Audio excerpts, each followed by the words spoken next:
안녕하십니까? 강일호입니다. 반갑습니다. 또 한 주가 시작되는 일요일입니다. 여러분 모두 안녕하시죠? 오미크론인가요? 새로운 변이가 생겼다고 그러던데 여러분 모두 조심하시기 바랍니다. 지난주처럼 실수를 하지 않기 위해서 조율이 잘 되었는지 좀 볼게요.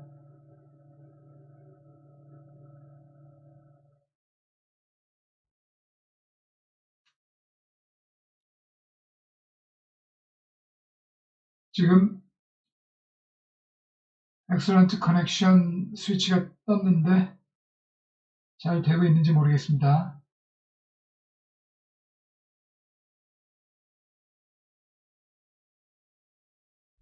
여러분들 모두 참여 많이 해주셔서 피드백 잘 해주시기 바랍니다. 그럼 시작하도록 하겠습니다. 오늘은 신자유주의 극복 프로젝트 83번째네요. 오늘은 지난주에 이어서 신자유주의 두 번째 성립 과정에 대해서 자세히 알아보도록 할게요. 오늘은 신자유주의는 금융자본의 세계 지배 전략이다. 이런 말씀을 드리면서 시작을 하겠습니다. 부제로 오늘은 썸네일에 무엇이 우리를 지배하는가 그런 질문을 던지면서 시작을 했는데요. 이제 그 대답으로서 신자유주의는 금융자본의 세계 지배 전략이다. 그런 결론을 미리 말씀드리고 시작하도록 하겠습니다.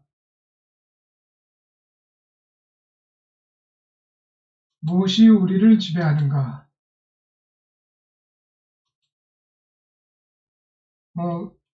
뭐가 지배하겠습니까?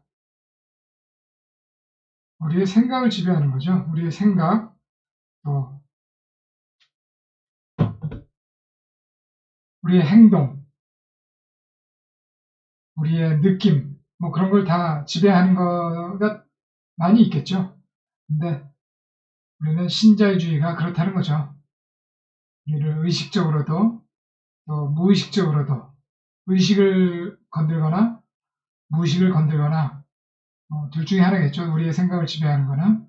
그래서 조작, 조종, 선전, 프로파간다, 이데올로기 조작 그런 말 많이 쓰죠. 요즘에는 프레임이란 말을 정치에서 많이 쓰던데 약간 좀 다르다고 할 수가 있죠. 프레임은 어떤 그 전략적 차원에서 마찬가지죠. 조작, 조종 다 전략적인 건데 프레임하고는 약간 차이가 있다고 할 수 있겠죠. 자세한 거는 여기서는 따질 필요는 없을 것 같고 의식을 건드는지 무의식을 건드는지 그것도 경계가 확실하지가 않죠. 앞으로 의식적으로 무의식적으로 우리를 조작해 가는 것, 기호 조작, 또 이데올로기 조작, 상부구조, 하부구조 그런 것들에 대해서 논의가 계속 될 텐데요. 우선 경계가 확실하지가 않다. 어디까지가 의식적인 조작인지 무의식적인 조작인지 어디부터가 무의식적인 조작인지 경계는 확실하지 않다. 그런 말씀만 드리고요. 앞으로 계속 나올 거니까요. 그때그때 말씀드리도록 할게요. 기술적으로 지금 문제가 없죠?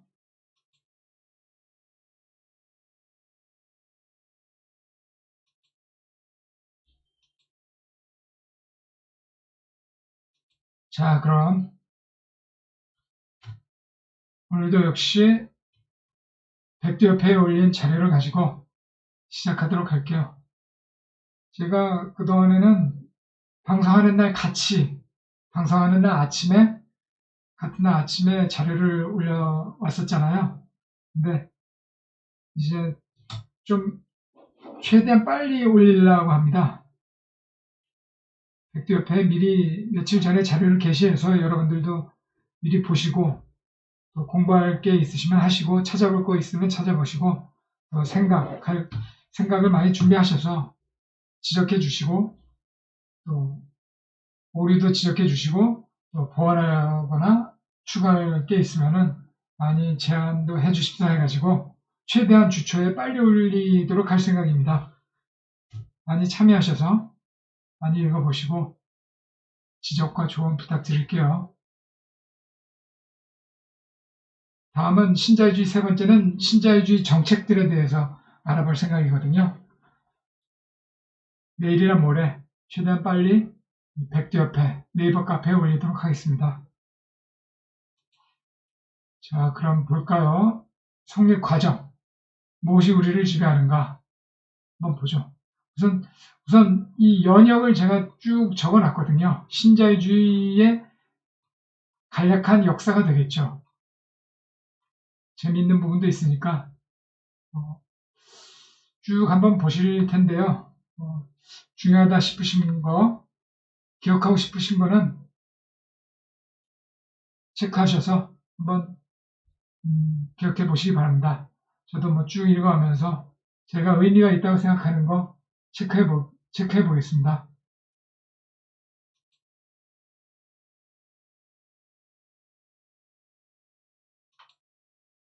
연역을 보죠. 1938년에 이 네오리버럴리즘 1938년에 이 네오리버럴리즘 신자유주의죠. 이런 용어가 공식으로 처음 등장했다고 그러더라고요. 월터 리프먼 심포지엄에서 나왔다고 그러는데 파리에서요. 월터 리프먼 사람은 무슨 뭐 언론인, 저널리스트 그쪽 사람인가 보더라고요. 그렇다는 거고 47년도에 이 우리의 항상 여러 번 제가 말씀드렸던 몽빨르랭 협회. 이 몽이 이 불어로 산이란 뜻이거든요. 마운틴. 을 몽이라고 그러는데 뭐 산에 있나 봐요. 몽빨르랭이란 마을이 산에 있는 마을인데 거기에서 모여서 협회를 만들어서 몽빨르랭 협회라고 하는가 보더라고요. 그래서 저는 백두협회라고 했잖아요. 백두산. 우리 백두산을 따서 백두협회라는 카페를 만들어 봤습니다. 그래서 이 몽빨르랭 협회가 이 신자유주의의 이 태동을 알리는 것이라고 할 수 있겠는데요. 뭐 용어는 먼저 나왔지만 한 10년 전쯤에 나왔지만 그 실체를 갖추게 되는 게 47년도에 시작하게 되는 거죠. 이게 처음부터 신자유주의가 금융자본의 세계 지배 전략이라고 그랬잖아요. 처음부터 금융자본과 친화적이었다는 게 중요한 거죠. 처음부터 금융자본과 친화적이었다. 몽빨르랭 자체가 조세피난처로 유명한 스위스에 위치해 있고요. 크레딧 스위스, 이게 은행이잖아요. 크레딧 스위스라고 들어보셨죠? 크레딧 스위스의 이 크레딧가 영어로 크레디트, 신용이란 뜻이고요. 크레딧 스위스의 고위간부 알베르트 후놀트가 소집을 해서 했다는 거죠. 이렇듯이 창립 때부터 스위스의 이 크레딧 스위스 외에도 3대 은행과 2대 보험사가 자금원이었고 중앙은행 또한 재정적으로 후원했다 그러더라고요. 설립 초기부터 런던 금융중심지 시티, 런던 중심지에 이 시티라는 이 구역이 있는가 보더라고요. 시티가 도시란 뜻이지만 런던 시티라고 붙여서 그 특정한 고유 명사가 되는가 보더라고요. 시티 오브 런던이라고 그러는데 미국의 월스트리트처럼 어떤 그 금융 중심지인가 봐요. 런던 금융 중심지 시티 오브 런던과 간유대가 있었다 라고 하더라고요. 그래서 영국 중앙은행인 영라은행을 포함한 시티의 네트워크와 연결되어 있다. 영라은행, 시티라는 금융중심지와 연결되어 있다. 보물섬이라는 책을 참조해 보시기 바랍니다. 이 보물섬, 동화가 아니고요. 니콜라스 섹슨이 지은 보물섬이라는 책이 있는데요. 주로 조세핀 한 채에 대해서 적어놨는데 금융에 관심 있는 분들은 꼭 한번 읽어보시길 바랄게요. 재밌습니다. 지식 축적에도 많이 도움이 될 거고요. 보물섬이라는 책. 근데 이 55년에 1955년에 유로마켓이 탄생했다 라는 건데요. 유로마켓이라고 들어보셨죠? 유로달러 시장이라 이 유로마켓의 핵심이 되는 거죠. 유럽에서 유통되는 달러라는 것이죠. 유로달러. 그러니까 미국의 화폐가 달러인데 미국 내에서 유통되는 게 아니라 역외에서, 그러니까 역외 달러가 되는 거죠. 역외인데 어디? 유럽이니까 유로달러가 되는 거죠. 그런 것들을 포함한 유로마켓이 최초로 탄생한 때가 있다라는 거죠. 영국 미들랜드 은행이라는 데서 규제를 벗어나는 어떤 기형적 달러 거래가 시행됐다고 그러더라고요. 그러니까 원래 미국도 마찬가지인 것 같아요. 외환에 대한 규제, 그런 것들은 원래 선진국도 미국이나 영국 같은 선진국도 있었나 보더라고요. 그런데 이 영국에서 기형적인 달러 거래가 있었다는 거죠. 영국에서는 파운드가 자국 화폐잖아요. 근데 외국 화폐인 달러가 거래됐다는 거. 예, 규제를 벗어나고 있었다는 거죠. 그런 것을 중앙은행인 영란은행이 암묵적으로 승인을 했다는 거예요. 그래서 그것이 현대 역의 금융체제의 시작으로 본다는 거죠. 앞에 책 보물섬에서 참조해 보시고요. 이것이 현대 역의 금융체제의 시작이었다.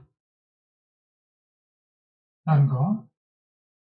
정부의 외환 규제에 입각한 케인즈주의에 대한 신자유주의의 최초 공격. 그러니까 이런 외환 규제에 대한 신자유주의 최초 공격이었다는 거죠. 규제를 벗어나서 현대적 자본 자유화와 세계화의 맹화라고 할 수 있는 거죠. 그러니까 중요한 사건인 거죠. 유로마켓의 탄생, 이 영국의 이 미들랜드 은행이라는 그런 은행에서 이런 기형적 달러 거래가 시초가 되었다는 거죠. 중앙은행이 묵인해줬다는 거죠. 기형적 달러 거래를 실행함으로써 어떤 돈으로 해서 이윤을 남겼나 보죠.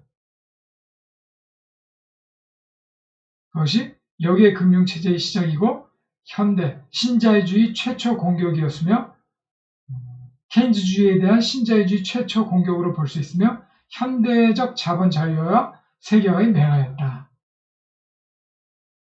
라는 거죠. 영미 금융자본의 이해에 완벽히 부합하는 사건이었다는 거죠. 그래서 런던 시티가 금융중심지로 부활할 수 있는 기회가 되었고 미국 달러의 기축통화로서의 입지도 강화되었다. 달러의 기축통화로서의 입지가 강화되었다. 그러니까 영미 금융자본의 이해에 완벽히 부합되었던 것이죠. 유로마켓의 탄생이 있었다라는 거. 그래서 이런 야금야금 이런 거래가 이어오다가 1971년에 중요한 사건이 터지죠. 금태환을 정지시켰다는 거죠. 그러니까 달러를 가져오면은 언제든지 준비된 금으로 바꿔준다는 그런 규약이 되어 있었는데 그게 붕괴됐다는 거죠. 그 규약이 브레튼 우즈 체제라는 거죠.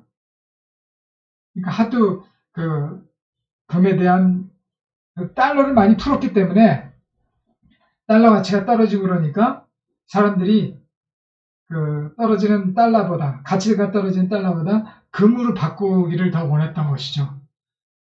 그게 하도 많이 요구를 하니까 금이 남아날 리가 있겠어요? 그러니까 그거를 정지시켰다는 거죠.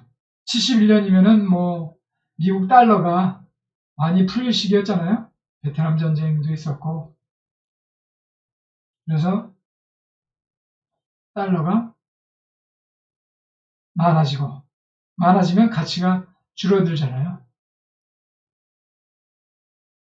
그렇게 되면 이제 가치 있는 금을 많이 요구하게 되니까 준비된 금이 부족한 상태에서 결국은 백기초항한 거죠. 바꿔줄 수 없다. 그것이 바로 브라탄 우주 체제의 붕괴라는 것이죠. 금에 대한 종속에서 풀려난 무한히 유동적이고 무한히 동원 가능하게 된 화폐의 탈영토화 과정이었다는 거죠. 화폐가 족쇄에서 풀려난 거죠. 금에 대한 족쇄에서. 달러 본위제가 금 본위제에서 이제 달러 본위제가 성립된 거죠. 런던 여객 시장, 아까 말했듯이 유로 마켓을 거점으로 금융자본의 본격적 세계화, 족쇄를 풀고 이제 탈영토화, 이제 금융자본의 세계화가 이루어지고 있다는 것이죠.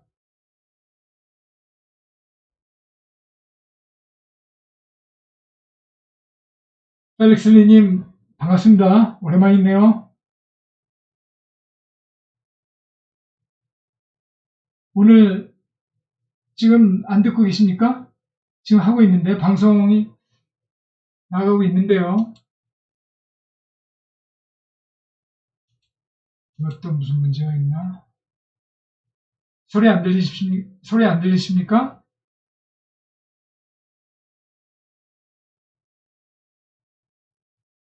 펠릭스리님 오랜만입니다. 진짜 반갑습니다. 지난번에 날짜를 착각하셨다고요?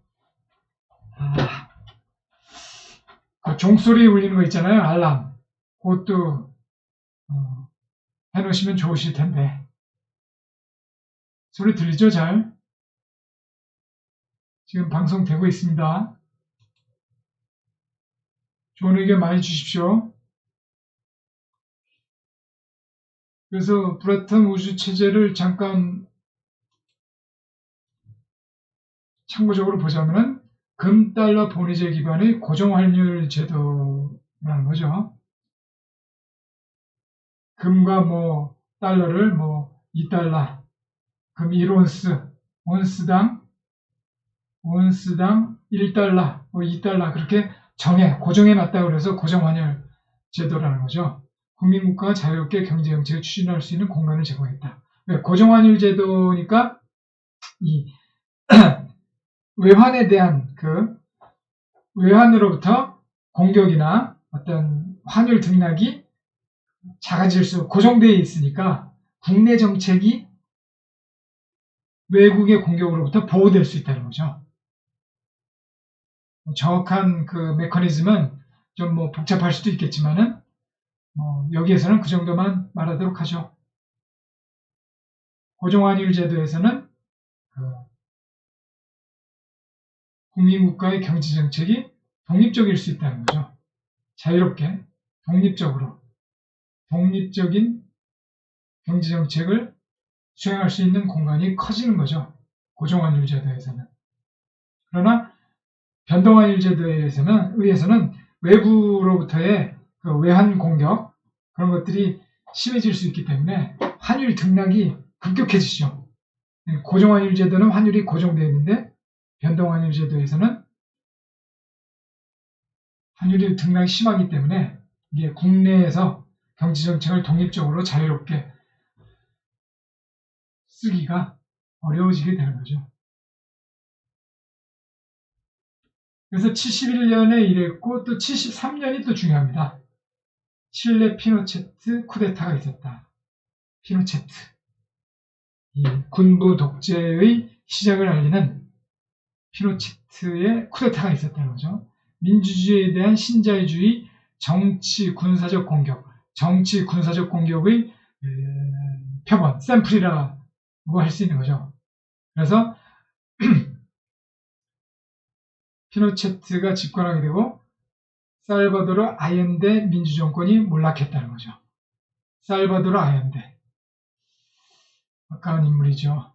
아옌데의 선거혁명은 쿠바의 폭력혁명보다 남미와 남유럽의 좌파 정당들의 더 강한 호소력이 있었다.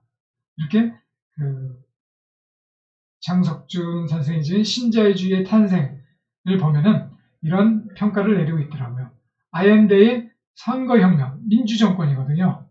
평화적으로 사회주의 정부를 수립한 케이스가 되겠죠. 그랬는데 이게 피노체트의 쿠데타, 군부 쿠데타에 의해서 몰락하게 됐다라는 거죠. 제가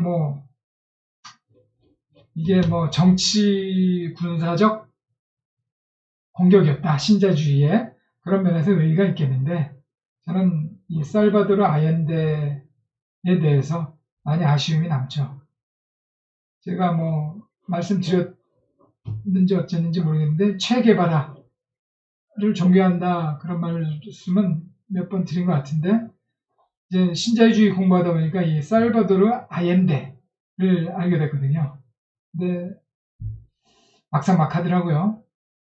근데 여기에서 말씀드렸듯이 이 게바라는 이 폭력혁명, 무장투쟁에 의한 혁명을 완수했고 또 아옌데는 민주적으로 선거혁명을 이루었다. 그런 면에서 차이가 있죠. 둘 다 의사 출신이더라고요. 그런 것도 비슷하고 일관된 삶, 그게 중요한 거죠. 제 입장에서는 쌍벽을 이루는 위인이라고 생각되는데 여러분들은 어떻게 생각하시는지 모르겠어요. 살바도르 아옌데 기억해 둘 만한 이름이라고 할 수 있겠어요. 우리가 이해관계에 얽혀서 있는 사람들은 존경하지는 않잖아요. 이해관계에 따라서 가까운 사람이 있고 먼 사람이 있고 그런데 우리가 존경한다 그러면은 어떤 또 다른 가치가 있다는 거 아니에요? 이해관계를 따라서 한마디로 일관된 삶이라고 할 수 있죠. 일관된 삶이 있어야 신뢰와 믿음이 가잖아요. 저 사람이라면은 진짜 믿을 수 있겠다. 저 사람이라면은 진짜 중요한 것을 맡길 수 있겠다. 그런 것들. 요새 대선이 한창 진행 중에 있는데 치사하는 바가 크죠.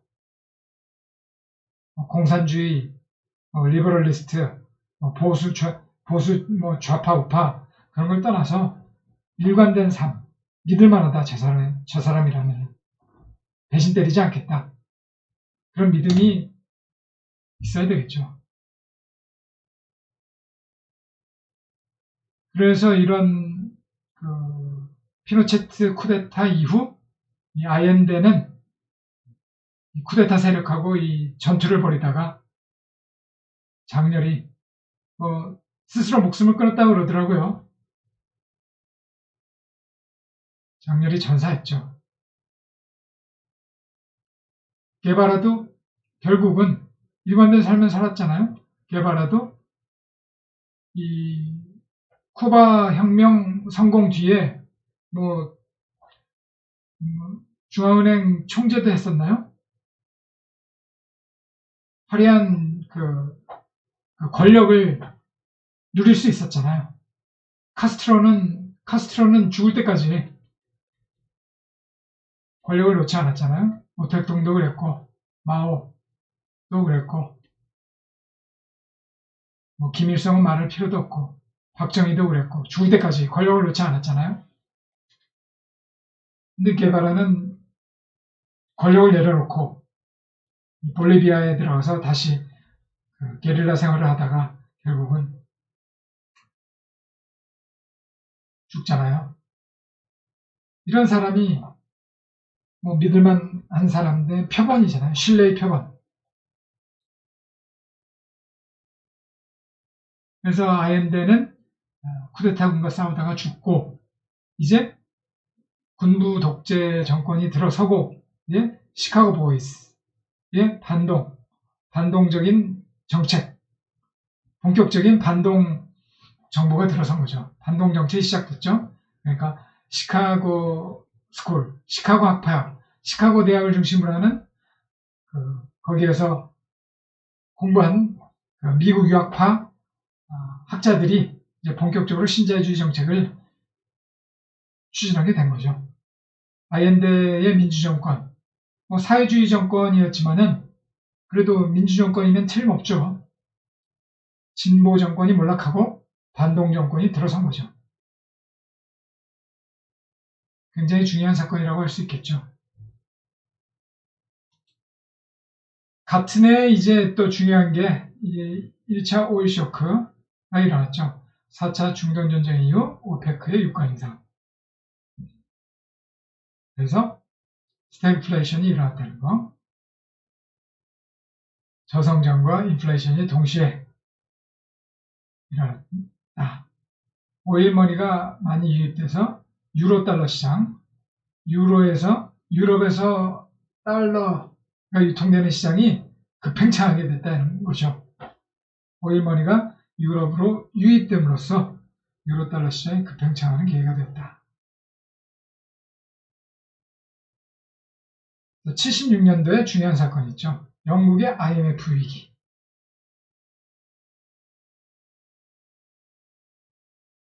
영국에서 그 신자유주의의 본산이라고 할 수 있는 영국에서도 IMF 위기가 일어났다는 거. 그러니까 신자유주의 금융자본의 이 무국적성 인 거죠. 자기 나라도 가치가 없어요. 악랄함, 잔인함, 뭐 그런 게 보일 수 있는 거죠. 영국 정부도 이 좌파적으로 말을 듣지 않으면은 신자유주의 금융자본이 무차별 공격할 수 있다는 거죠.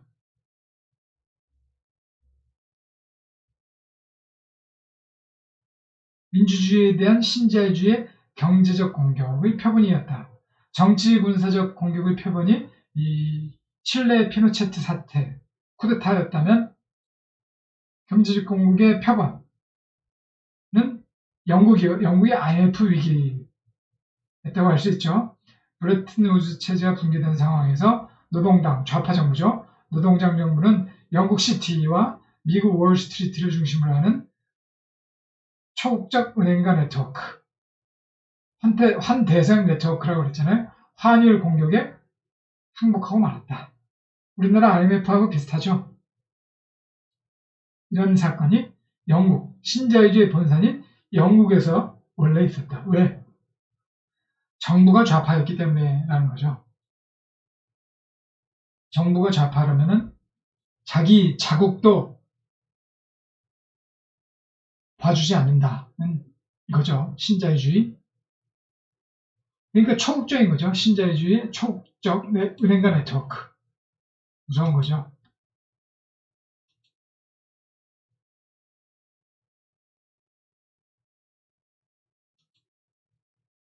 방송에 문제 있으면은 제각 말씀해 주시기 바랍니다. 그래서 IMF는 구제금융 조건으로 긴축을 강요했다. 이 IMF가 이제 긴축을 강요하면서 양털깎기 앞잡이로 나서는 거죠. 양탈이 아니라 양털깎기. 그러니까 우량한 금융기관이나 제조기업을 먹는 거죠. 후려쳐가지고 금융위기라는 이 위기시에서 모든 기업 가치도 다운될 거 아닙니까? 경제 전체가 위기 상황에 놓여 있으니까 그런 것들을 이제 외국 자본이 와서 먹어 제끼는 거죠. 그러니까 벌처 펀드라고 있잖아요. 벌처 펀드. 이런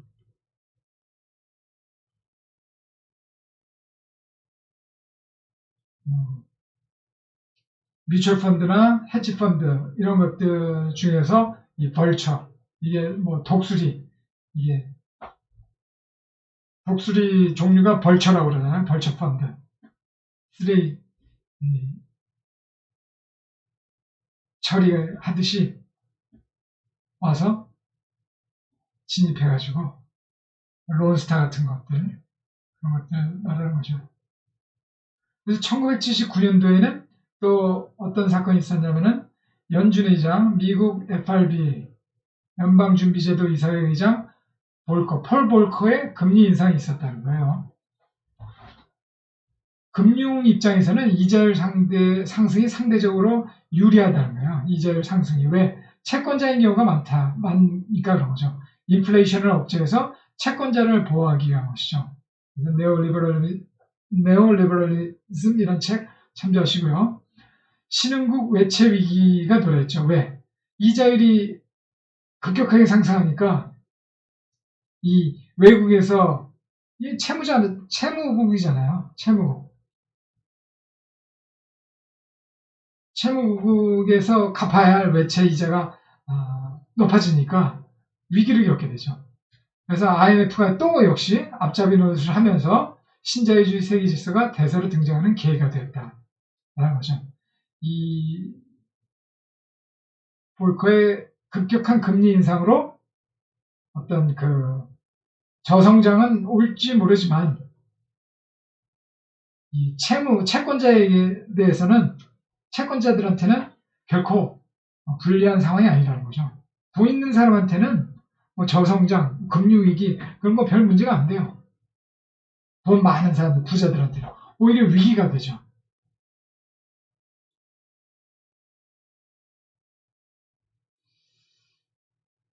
그 탈레브인가? 나심 탈레브라는 사람이 지은 프레질이라는 책이 있어요. 프레질. 이게 뭐 깨지기 쉽다 뭐 그런 뜻이잖아요. 프레질인가 프레질리티인가 그런 책이 있는데 한번 추천해 드릴게요. 이 책이 위기가 있을 때 강자는 기회가 되고 또 서민들 같이 약자들한테는 또 깨지기 쉬운 약자들한테는 또 얼마나 큰 위험들이 생길 수 있는지 그런 것들을 볼 수 있는 책입니다.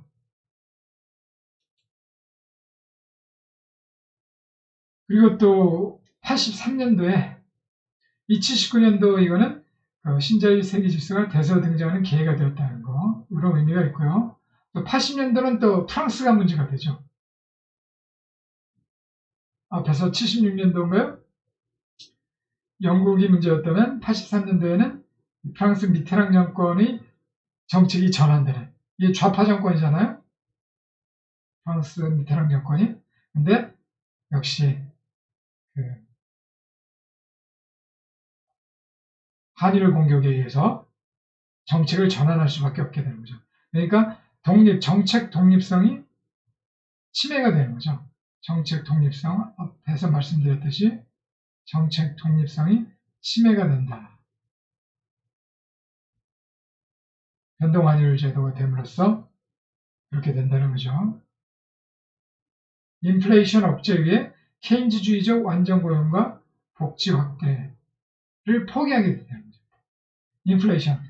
아까 스태그플레이션이 있었잖아요. 스태그플레이션으로 인한 인플레이션이 70년대를 지나면서 80년대까지 인플레이션이 서구 여러 국가에서 가장 큰 문제로 대두됐었거든요.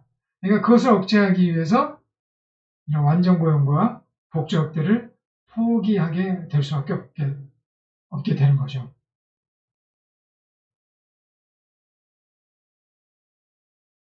국제금융자본의 환율 공격이 있게 되는 거죠. 인플레이션이 있게 되면은 이 환율이 이게 올라갈 수밖에 없게 되거든요. 그러니까 환율이 올라간다는 것은 가치가 떨어지는 거잖아요. 평가자료 되니까 국제금융자본의 공격 타깃이 되는 거죠. 공격 목표가 돼서 이 정책을 이 국내에 독립적으로 시행했던 이 복지 정책 완전 고용 정책을 포기할 수밖에 없게 되는 거죠. 그런데 이 상황에서 미테랑 정권이 서독 정부, 그때는 통일 전이잖아요. 83년도. 서독 정부의 도움을, 그러니까 외환을 좀 뭐 꺼달라 그런 거겠죠. 도움을 청했는데 질서자유주의, 이 질서자유주의도 지난번에 봤듯이 이 신자유주의 일종이라고 그랬잖아요. 그러면서 그 독일 정책의 그 근본적인 보수성이 있다고 그랬잖아요. 경제민주화도 어느 정도 그 노동 참여와 같은 경제민주화도 많이 그 그 영미에 비해서 많이 전진적인 모습을 보이고 있지만은 기본적으로 독일도 프랑스나 그런 그 좌파 진보적 정권에 비해서는 신자유주의의 일원이다. 질서자유주의, 오르도 리버럴리즘도 신자유주의의 일종이라고 할 수밖에 없다. 그렇게 말씀드렸잖아요. 그래서 그런 그 체제 하의, 그런 이념 하의 서독 정부와 또 EMS, 유럽, IMF가 뭐 전 세계의 그런 통화 체제라면은 그 유럽 나름의 그 EMS 이런 체제가 있었나 봐요. 이런 체제가 협조하지 않았다라는 거죠. 이것도 뭐 영미의 압력이 있었다. 뭐 그런 말이 있는 것 같더라고요. 그래서 일국 케인주주의의 임종이자 이 사건을 우리는 일국 케인주주의의 임종이자 신자유주의 지구화의 전성기가 시작됐다. 이렇게 그 신자유주의 탄생이라는 책에서 평가를 하고 있어요.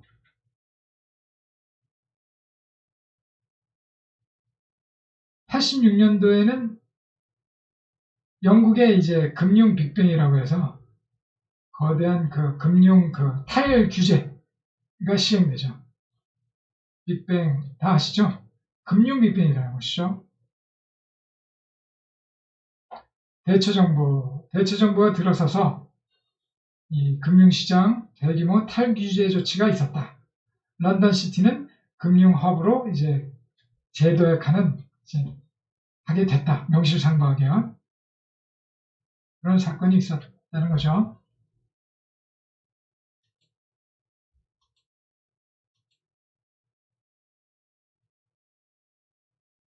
이건 뭐 보시고 계신 분이 한 분이신데 펠릭스 님이신가 모르겠네요.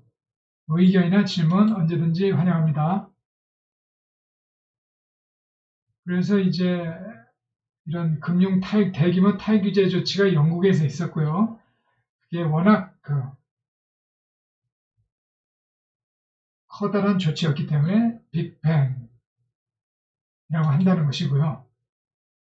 89년도에는 또 이제 영국 경제학자 존 윌리엄슨이라는 사람이 워싱턴 컨센서스를 최초로 제시했다 하더라고요. 워싱턴 컨센서스인데 영국 경제학자가 했나봐요. 최초로 제시했나봐요. 그래서 뭐 다음 주에 정책을 하면서 자세히 할 텐데요. 대충 조세 개혁, 법인 뭐 부자 감세 그런 거겠죠.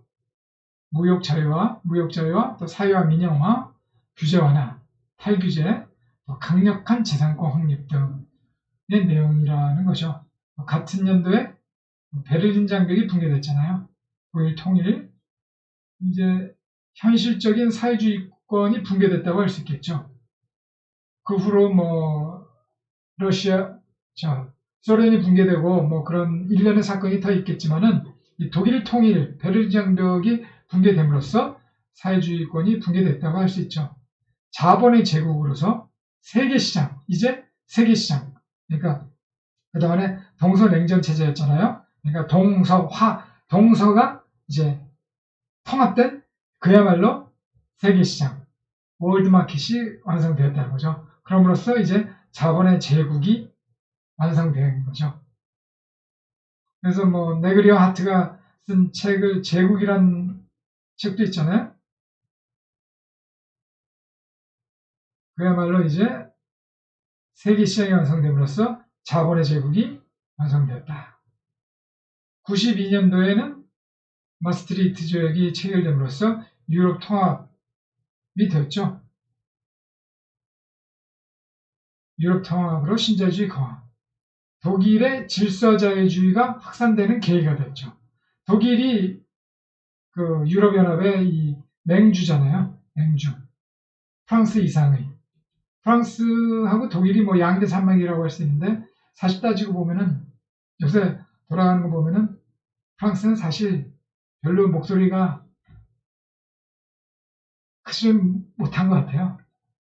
독일이 맹주라고 할 수 있죠. 그래서 독일의 질서자유주의의 확산이 되는 계기가 됐죠.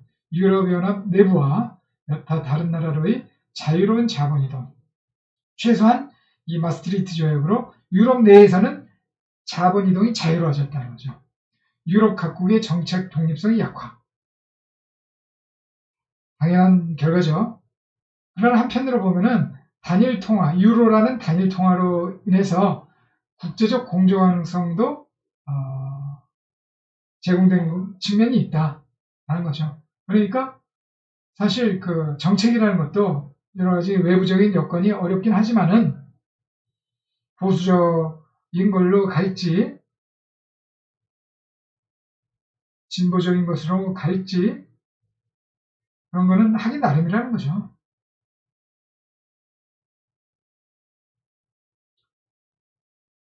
보수적으로 갈지 혁신적으로 갈지 제가 진보를 규정을 또 특별히 하고 있잖아요. 진보 규정을 다른 동영상에서 진보란 무엇인가 그런 말씀 드린 적이 있죠. 그래서 저는 진보와 보수는 대립적인 게 아니다 그렇게 말씀드린 바가 있죠. 그래서 보수와는 혁신이 대립상이 된다 그렇게 말씀을 드렸잖아요. 진보라는 것은 보수에서도 진보가 있을 수 있고 혁신에서도 진보가 있을 수 있고 보수 혁신 나름대로 그 안에서 똑같이 반동으로 갈 수도 있고 혁신이라고 해서 다 진보라는 것은 아니라는 거죠. 혁신적인 사람들도 얼마든지 반동적인 색채를 드러낼 수가 있는 거죠.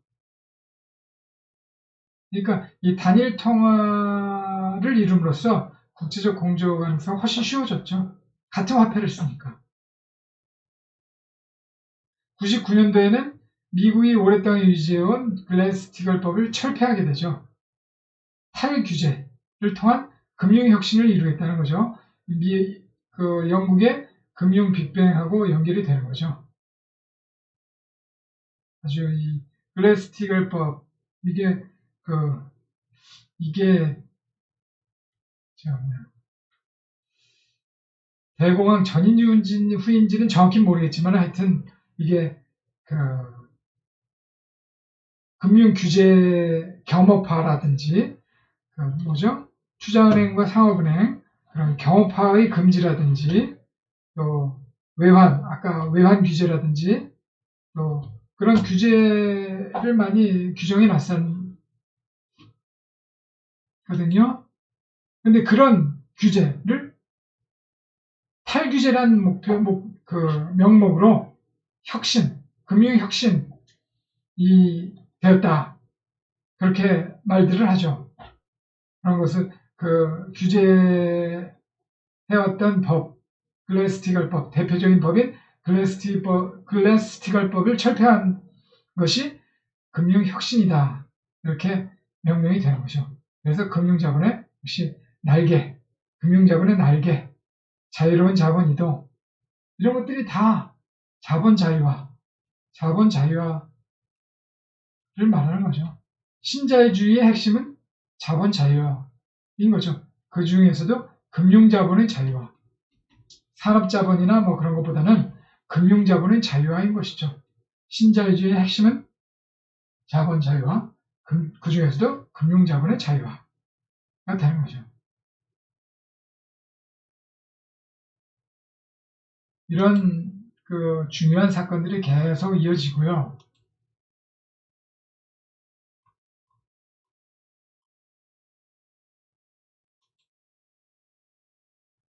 지금 커넥션은 잘 돼 있다고 나오고 있거든요.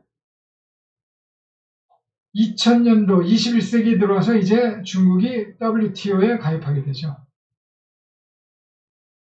G2 국가로 성장한 중국도 신자유주의 국제무역 질서에 편입된 사건이 되는 거죠. 신자유주의 지구화가 이제 완성된 거죠. 이제 그 마지막 하나 남은 거대 덩어리 중국이 WTO에 가입함으로써 이제 국제무역 질서.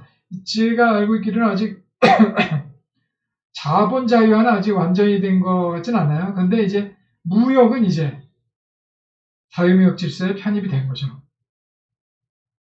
그래서 최소한 상품이나 용역 그런 면에 있어서는 이 지구화가 완성이 된 거죠. 2008년도에 그런데 그 미국발 전세계 금융위기가 일어나잖아요. 신자유주의 조종의 예고. 신자유주의가 이제 끝날 때가 됐구나. 거대한 전환. 칼 폴라니가 거대한 전환이라는 책을 썼잖아요. 그 책을 봐도 그 책이 뭐죠? 대공황을 전후로 해서 거대한 전환을 얘기하고 있잖아요. 그런 그 거대한 전환으로 케인즈주의가 득세해 왔는데 이제 60년대 말과 70년대를 거치면서 신자유주의가 왔잖아요. 케인즈주의에서 이제 신자유주의로 왔잖아요. 이제 2008년도에 이제 들어오면서 이제 한 3, 40년이 지났죠. 2차 대전 이후로 6, 70년대까지 한 30년이었다면 케인즈주의가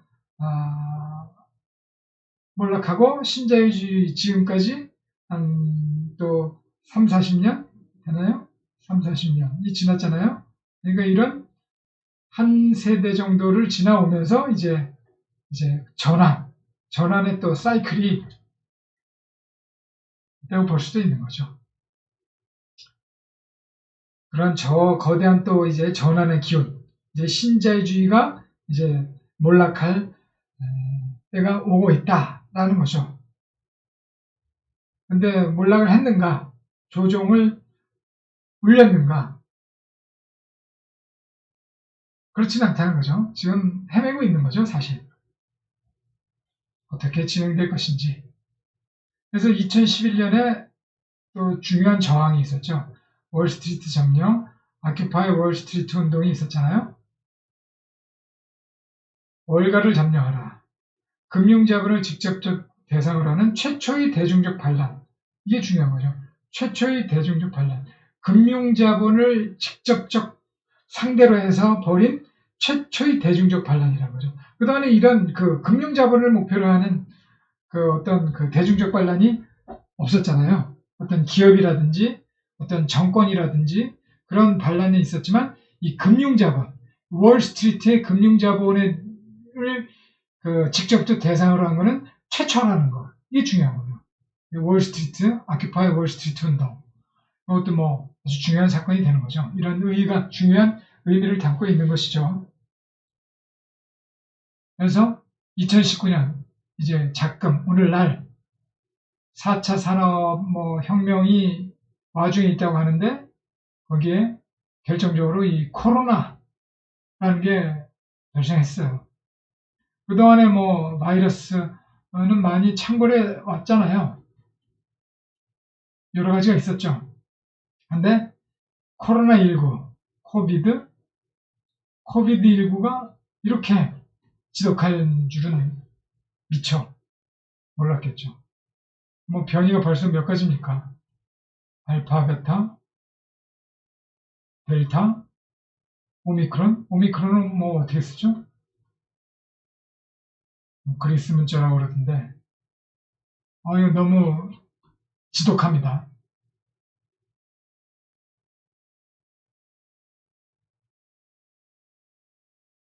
이 변이가, 이 돌연변이도 이 바이러스 자체의 어떤 탈주라고 할 수 있잖아요. 이 시대가 빨리 변하듯이 이 바이러스의 변이도 속도가 엄청나요. 속도가. 또 무서운 게 무증상. 제일 무서운 게 무증상이에요. 무증상. 옛날 그 바이러스에 이런 게 없었잖아요.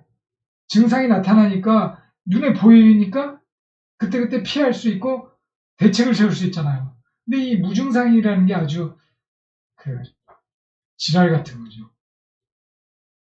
무증상이라는 게 눈에 보이지 않는다는 게 굉장히 무서운 거죠. 이런 것들에 대해서 인간들은 어떻게 대처를 해야 되는지 아직 답이 안 나오고 있잖아요. 게임 체인저가 벌써 몇 번입니까? 백신이 나오면 게임 체인지가 된다. 또 이제 뭐죠? 먹는 약이 나오면 게임 체인지가 된다. 근데 지금 장담할 수 있는 게 없어요. 처음에 화이자에서 백신이 나왔을 때만 해도 게임 체인저다 그렇게 했는데 지금 확신이 안 서죠. 신자유주의의 파탄이라고 볼 수 있을 것인가? 파탄이라고 할 수도 있다. 저는 그렇게 보고 싶어요. 코로나 이전으로의 온전한 복귀는 불가능한 거죠. 코로나 이전으로는 가긴 가야죠. 건강한 우리 사회를 되찾아야 되겠죠. 그런데 그동안의 그 양극화, 불평등, 기후위기 이런 것들로 돌아갈 수는 없잖아요. 신자유주의는 끝났다고 봐야죠.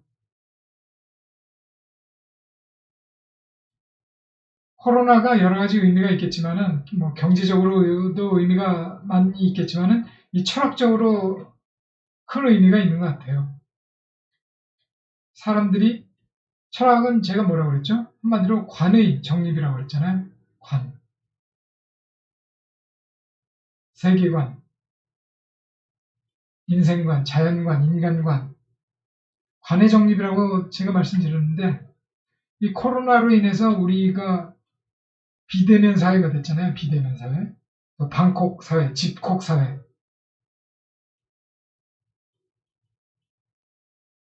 여행, 공간 여행이 안 되잖아요. 공간 여행. 공간 여행이 안 되면 뭐가 되죠? 사유의 여행이잖아요. 사유의 여행. 온라인 여행. 온라인 여행도 가능하지만은 사유의 여행을 갈 수밖에 없죠. 관이 생각을 하게 된다는 것은 어떨 수가 없어요. 내가 원해서 하는 것 되는 것도 아니고 원하지 않는 것도 아니고 관이 변할 수밖에 없어요. 관이. 아무리 그 골빈 사람이라고 할지라도 멍 때리는 게 요새 중요해졌잖아요. 근데 바쁜 시절에 멍 때리는 게 중요한 거지 요새 같이 집콕이고 비대면 사회일 때는 무엇이든지 생각을 안 할 수가 없죠. 그러면 관이 변할 수밖에 없어요. 관. 세계관, 인간관. 왜 세계가 이렇게 되었는가? 왜 세계가 이런 지독한 코로나가 창궐하게 되었는가? 이게 뭐 과학자들 말 들어보면 기후변화하고 밀접히 연관될 가능성이 크다고 그러잖아요. 뭐 제가 듣기로도 뭐 기온이 올라서 그 바이러스 숙주인 뭐죠? 박쥐의 서식지가 더 위도가 높아졌다. 그래서 인간과의 접촉이 더 많아졌기 때문에 이 인간에게 이 코로나가 생겼다. 뭐 그런 말도 있더라고요.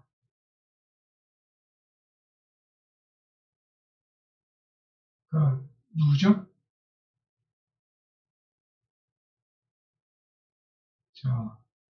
이름은 까먹었는데 유명하신 분 있잖아요.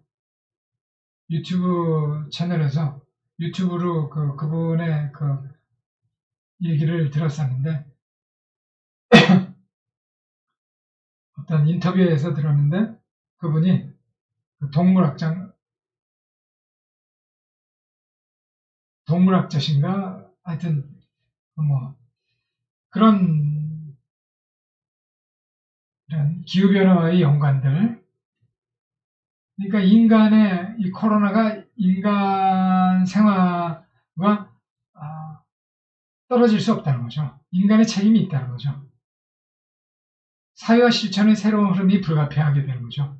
경쟁적 세계화에서 협력적 컴페티티브에서 코아퍼러티브 세계화 글로벌리제이션으로 갈 수밖에 없다는 거죠. 환경과 경제 등에서의 국가 간 공조가 강화. 그러니까 세계적 차원의 문제잖아요. 그러니까 한 나라만 독자적으로 행동할 수가 없는 거죠. 환경 문제, 경제 문제에서 모두 국가 간 공조가 필요하다. 협력이 필요한 시대가 되는 거죠. 경쟁보다는.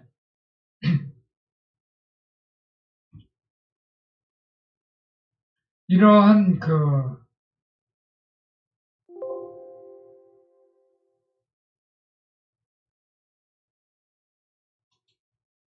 간략한 역사를 쭉 봤습니다. 여러분들 생각하시기에 빠진 것도 있을 거예요.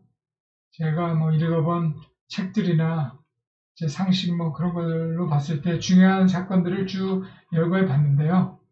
이러한 과정을 거쳐오면서 역사를 가지면서 이 몽펠르랭 협회를 시작으로 해서 이런 여기까지 오늘날의 코로나 발생까지 신자유주의 태동에서부터 신자유주의 파탄에 이르기까지 코로나 이전의 신자유주의로는 결코 돌아갈 수 없다.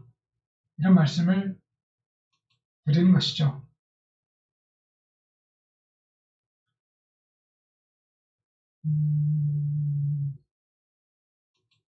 그렇다면 이제 본격적으로 신자유주의가 성립되는 모습을 본격적으로 보도록 하죠.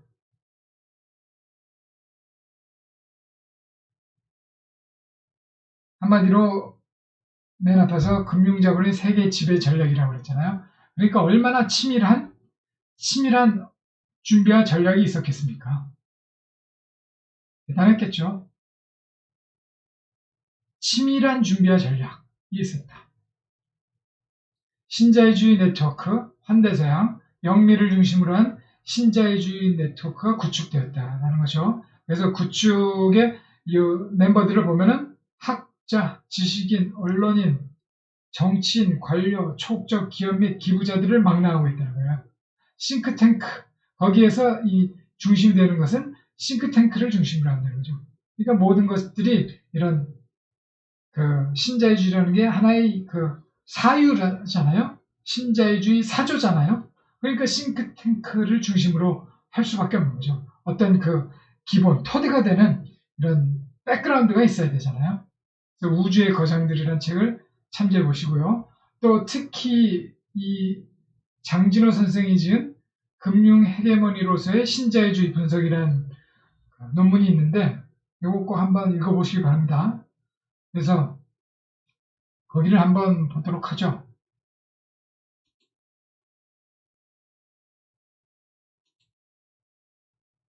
이 표이 PDF 다운받을 수 있으니까요. 한번 자세히 보실 분 보시도록 하시죠. 표 2.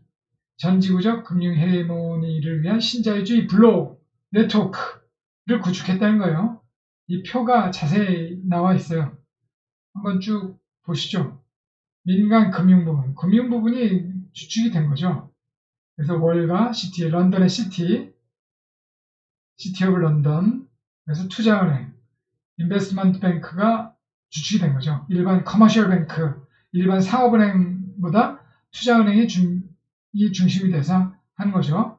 그런데 아까 글래스-스티글법 철폐로 인해서 이 일반 상업은행과 투자은행이 겸업이 가능해졌다는 거. 그러니까 날개를 단 거죠. 금융가들이요. 보험회사도 있고, 기관 투자가, 연기금, 뮤추얼펀드, 헤지펀드, 사모펀드 다 신자유주의에 다 멤버예요. 금융적 권력,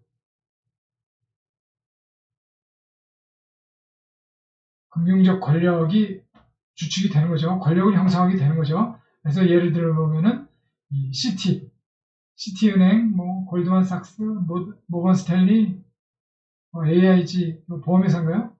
퀀텀 펀드, 소로스가 운영하는 펀드죠. 론스타 펀드도 있고요. 소로스 기부도 많이 한다고 그러지만은 이 사람이 근본적으로는 악질 사냥꾼이라고 할 수 있죠. NGO마저 주주행동주의를 주장하는 NGO, 우리나라 주주자본주의 그걸 한답시고 NGO 장하성 씨인가요? 그분들도 주주행동주의 이런데 참여하고 그러는데 사실 주주자본주의라는 것도 신자유주의의 구성 요소가 되는 거죠. 나중에 말씀드릴 기회가 있을 것이고요. 이런 사회운동을 통해서 여론이 형성된다는 거죠. 그런 것들. 또 신용평가사 당연히 들어가는 거죠. 이 평가라는 게 이게 무서운 거잖아요. 평가의 주체. 평가 주체를 누가 장악하느냐. 누가 되느냐. 평가 주체가 누가 되느냐. 신자유주의 앞잡이들. 무디스, S&P. 피치라는 것도 있죠.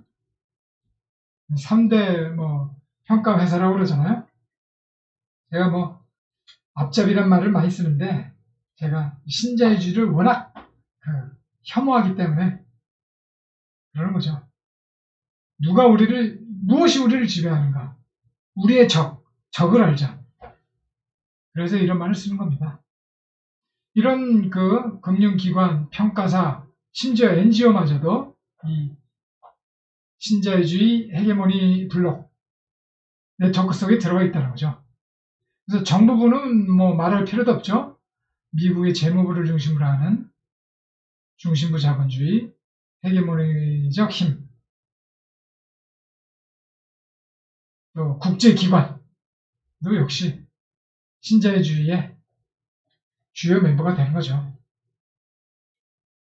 그래서 IMF, 월드뱅크, 세계은행, OECD, BIS, 결제은행, ADB, 아시아 개발은행인가요?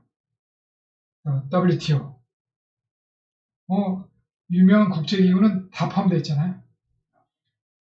워싱턴 컨센서스에 기반하는 이런 정부 부문들, 관료들,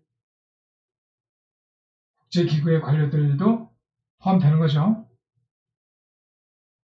그래서 민간 정부 부문 또 이제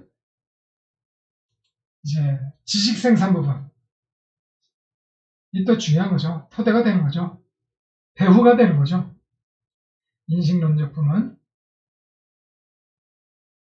싱크탱크, 두뇌 집단, 포럼, 지식을 생산한다. 그래서 II, 브루킹스 연구소 들어보셨죠? WEF, 월드 이코노믹 포럼, 다보스 포럼이라고도 하죠. 근데 여기 빠졌는데 브루킹스는 좀 그래도 진보를 쳐주잖아요. 근데 더 핵심 싱크탱크는 저거라고 할 수 있죠. 브루킹스보다는 헤리티지 재단 있잖아요. 헤리티지 재단. 또 더 큰 게 AI라고 하더라고요. 미국 싱크탱크 중에 제일 큰 게 이거라고 그러더라고요. 아메리칸 엔터프라이즈 인스티튜트, 미국 기업연구소. 이게 미국 최대 싱크탱크라고 그러던데 이게 더 신자유주의의 핵심이 되는 거죠. AEI, 아메리칸 엔터프라이즈 인스티튜트, 헤리티지 재단. A가 아니라 H, 헤리티지 재단. 브루킹스는 그래도 진보 축에 속하는데 여기서는 빠졌네요. 그리고 또 대학을 무시할 수 없죠. 대학을 빠뜨릴 수 없죠. 지식생산, 주류경제학, 신자유주의적 사회과학 패러다임. 가장 유명한 게 시카고 대학이잖아요. 시카고라고 썼네요. 시카고나.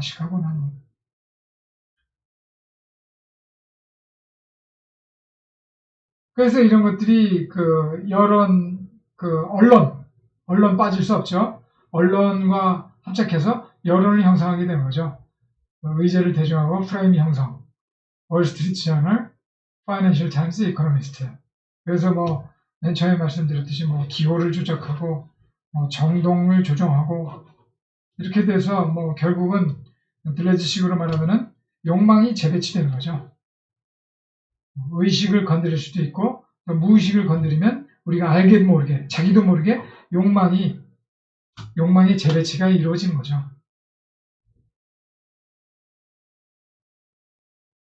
그래서 이러한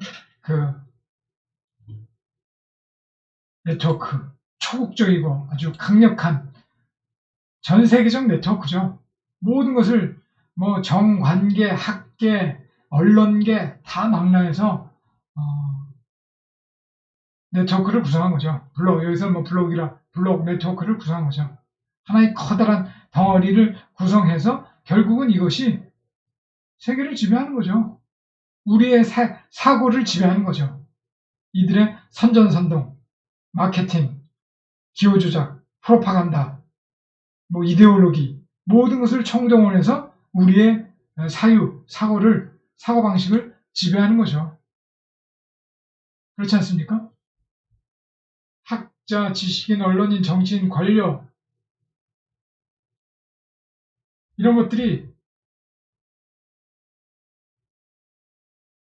싱크탱크, AI, 헤리티지, 브루킹스 이런 것들이 망라돼 가지고 네트워크를 구축했다는 거죠. 이러한 네트워크를 치밀하게 준비해 오면서 1970년대 이제 케인즈주의의 위기가 왔잖아요. 이런 새로운 환경을 맞이하자 즉각 새로운 이데올로기와 대안을 제시했다는 거죠. 스태그플레이션식이 새로운 정책을 잡는 집권자들에게 대표적으로 대처하고 레이건이잖아요. 준비된 정책들을 제공했다는 거죠. 그래서 자유시장, 규제 완화, 신경제, 세계화 등과 같은 학계와 지식인 그리고 대중의 호소력 있는 언표들을 개발해왔다는 거죠. 우리가 금융위기 이전에 2008년 이전에 특히 이명박 정부 들어오면서 자유시장, 규제 완화, 신경제, 세계화, 신경제, 세계화 이런 것들은 김영삼 정부 YS 정부부터 들어왔던 것이죠. IMF 이전에 이런 것들을 들어오면서 우리가 세뇌가 되는 거잖아요. 세뇌가 되는 거죠. 우리가 지배를 당한다는 것은 세뇌가 되는 거죠. 그럼으로써 결국 이 세뇌되는 바람에 결국은 우리가 맞닥뜨린 게 뭐예요? IMF였잖아요. IMF 되니까 이제 그럼으로써 이제 신자유주의에 편입이 된 거죠. 신자유주의에 완전히 편입돼서 이제 이명박 박근혜 정권을 거치면서 이제 우리는 신자유주의의 가장 천병 국가가 되는 거죠. 대한민국. 신자유주의 천병 국가 대한민국. 양극화 최대. 사망률 최고. 아니, 사망률 최고가 아니라 자살률 최고. 출생률 이게 가장 큰 지표죠. 가장 큰 상징이 된 거죠. 가장 피곤한 나라가 된 거죠. 한국. 자살률 최고, 출생률 최저. 이게 모든 걸 상징하는 거죠.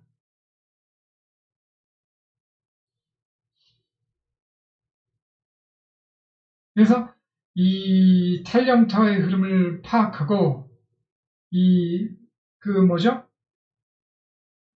그 스태그플레이션과 같은 케인즈주의가 몰락하는 탈영토의 흐름을 파악하고 욕망의 배치에 변화를 시도했다는 거죠. 이런 그 네트워크를 중심으로 하는 신자유주의 세력이 그래서 결국은 자본의 승리, 화폐 금융 권력을 정점으로 하는 신자유주의 세계 질서가 확립됐다. 이 거죠. 그렇죠? 우리가 연역에서 이 과정을 쭉 봐왔잖아요. 영미 제국주의 세력, 영미를 대표로 하는 이게 우두머리가 되는 거죠. 영미 제국주의 세력과 한국과 같은 각국의 파시즘 세력, 자본 친화 세력이 결합된 세계 지배 전략인 것이죠. 신자유주의 세계 질서가 바로 이런 것이죠. 영미 제국주의와 각국 파시즘 세력의 결합인 것이죠. 그렇습니까? 여러분들도 동의하시죠?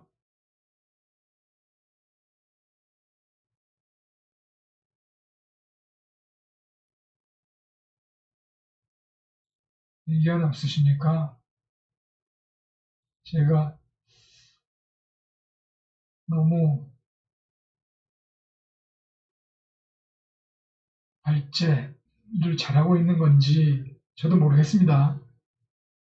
머리를 팍팍 지적해 주시기 바랍니다. 지적이 많아야 더 완성도가 높아지는 거죠.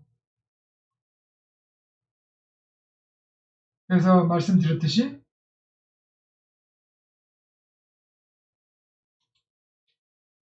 영미 제국주의 세력과 각국의 파시즘 세력이 결합된 세계 지배 전략이다.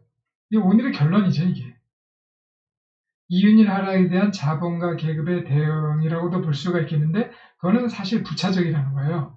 전후 황금기에 자본 분배 몫이 노동 분배 몫에 비해 상대적으로 감소한 건 사실이에요. 상대적으로. 그러나 자본도 절대적으로는 성장했어요. 기업도 많이 커온 거죠. 자본주의 황금기에. 노동만 중산층만 많이 확대된 게 아니라 자본도 많이 커왔어요. 딱히 이윤율 하락만 문제가 되는 게 아니라는 거죠. 그런 이윤율 하락에 대한 자본가의 대응이라기보다는 그런 것도 하나의 신자유주의 태동의 원인이 될 수도 있겠지만은 신자유주의 지배 전략의 원인이 될 수도 있겠지만 더 중요한 것은 영미자본의 전지구적 질서 재편을 위한 거대 전략이라는 거죠. 거대한 빅픽처가 있다는 거죠. 큰 그림, 빅픽처라는 거죠. 픽처 이거 스펠링 몰라서 쓴 거 아닙니다. 안 쓴 거 아닙니다. 그냥 늦어지니까요. 빅픽처, 큰 그림이라는 거죠. 큰 그림이 있었다는 거죠. 질서 재편을 위한 욕망의 재배치, 배치의 변환을 위한 질서 재편, 배치 변환. 우리가 지난 시즌에서 열심히 공부했죠. 배치의 변환이 중요하다. 사회의 변환에 중요하다. 수도 없이 말을 했고요. 자본 자체보다는 영미자본의 위기였고 독일이나 일본 잘 나갔지 않습니까? 독일, 일본은 큰 문제가 없었어요. 독일, 일본은 큰 문제가 없었다는 거죠. 이런 자본, 산업자본을 포함한 자본 자체보다는 영미자본의 위기가 있었던 것이죠. 산업자본에서 금융자본으로. 금융자본을 위한 계급전쟁의 매우 효과적 형태라는 거예요. 우주의 거장들이라는 책에서 데이비드 합이라는 학자가 이렇게 주장을 하고 있고요. 저도 동의하고요. 자본 축적의 조건들을 재건하고 경제 엘리트의 권력을 회복하기 위한 정치적 프로젝트라는 거예요. 이런 이윤율 하락이라는 어떤 경제적 동기, 경제적 계기도 있었지만 그것보다는 정치적인 게 더 컸다는 거죠. 헤게모니를 잡기 위한 것이, 헤게모니를 놓치지 않기 위한 것이라는 거죠. 그동안에 케인즈주의 하에서는 그 지배계급, 경제 엘리트의 권력이 다소나마 상대적으로라도 약화되어 있었다는 거죠. 노동자 계급의 목소리가 커지고 노동조합이 세력이 강화됐었잖아요. 그런 것들을 꼴도 보기 싫어했다는 거죠. 경제 엘리트가 뭐예요? 자본가들이라는 거죠. 자본가들이 역습이라는 거죠. 단순히 그 이윤율이 좀 적어졌다, 그런 것보다는 이런 계급 전쟁, 권력 회복, 이런 정치적 프로젝트라는 것이죠. 그래서 그 아까 말했던 데이비드 하비가 지은 신자유주의 간략한 역사, 이 책도 꼭 한번 신자유주의에 관심 있으신 분들은 꼭 보시기 바랍니다. 그래서 힘의 균형에 붕괴가 있었다는 거죠. 중요한 것은 힘의 균형의 붕괴라는 것이죠. 가장 들러즈 경제학뿐만 아니라 들러즈 철학, 들러즈 경제학, 정치 경제학에서 가장 중요한 게 욕망이잖아요. 욕망의 배치. 욕망이 뭐예요? 이게 잠재적 역량이잖아요. 생산적 욕망. 들러즈가 말하는 욕망은 생산적 욕망이라는 거. 이걸 잊지 말아야 되겠죠. 생산적 욕망이라는 것은 역량을 말하는 것이죠. 역량이 뭐예요? 힘이라는 거예요. 힘. 저변에 흐르는 힘. 이것이 우리가 본격적으로 들러즈 경제학 들어갈 때 이 힘에 대해서, 들러즈가 말하는 이 힘에 대해서도 다시 제대로 공부할 겁니다. 힘, 삐상스,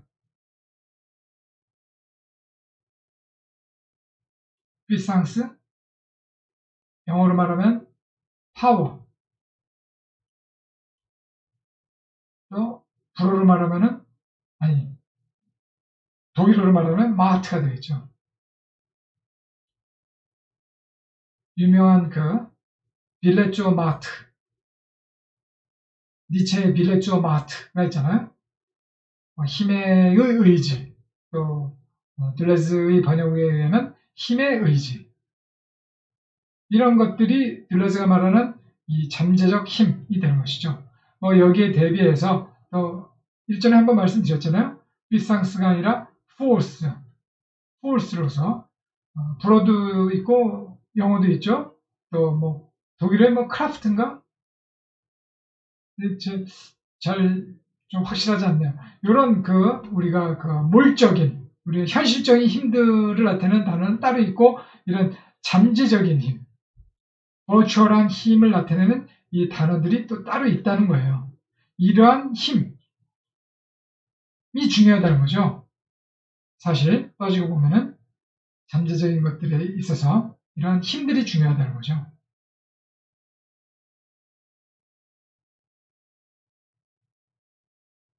그러한 힘의 붕괴가 있었다는 거죠.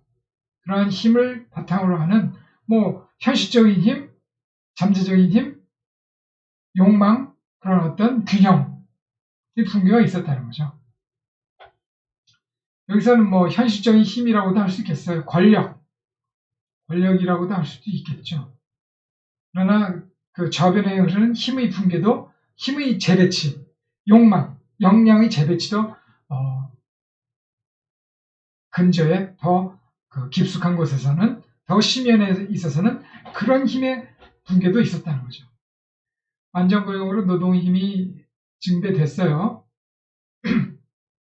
케인즈 시대를 말하는 거죠. 그리고 장기 호황으로 자본의 역량도 강화. 이 사이에 균형이 있었다는 거죠. 그래도 케인즈 시대에는 균형이 있었다. 그런데 이런 균형이 이루어진 상황에서 노동의 힘이 점점 증대하는 거예요. 노동의 힘이. 자본과 노동 간의 긴장이 상승됐다. 세력 균형을 깨려는 시도가 등장했다는 거죠. 이런 그 노동의 힘이 증가해서 이제 자본가 입장에서는 지배력이 약화된 거잖아요. 자본의 말을 잘 듣지 않죠. 자본가는 독립적으로 살아갈 수 있는 존재가 아니잖아요. 자본가는 지배력이 없으면 이 자본가의 힘이 없다고 할 수 있는 것이죠. 자본가는 독립해서 살아갈 수가 없잖아요. 자기들의 쓰레기, 자기들의 미진한 부분을 메꿔줄 수 있는 어떤 옛날로 치면 노예, 지금으로 말하자면 어떤 수능적 주체가 있어야 되잖아요. 서브젝트가 원래 신민이잖아요. 서브젝트가 주체란 뜻도 있지만은 이게 서브가 원래 아래란 뜻이잖아요. 서브젝트, 하인이란 뜻도 있잖아요. 그런 서브젝트가 필요한 게 자본가거든요. 그러니까 노동자들이 이제 잘났다고 방방 뛰는 것을 자본가들은 눈뜨고 못 본다는 거죠. 그래서 이런 케인주의가 지배하던 시대에 차곡차곡 긴장이 상승되어 왔다는 거죠. 그래서 이 세력 균형을 깨려는 시도가 등장했다는 것이죠. 그래서 이것이 바로 치밀한 준비와 전략이 나타나게 된 원인이 된 거죠. 그래서 완전 고용 상태에서는 일자리 경쟁 대신 임금 이상을 위한 단결이 나올 수밖에 없고, 그렇게 되면 자본가들의 우려가 증대될 수밖에 없겠죠. 신자유주의 탄생, 이런 책 참고하시기 바랍니다. 그래서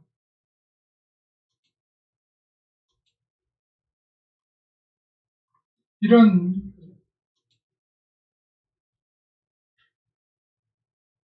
상황에서는 임금 인상은 가격 상승으로 전복되어 이윤에 영향이 없을 수가 있어요.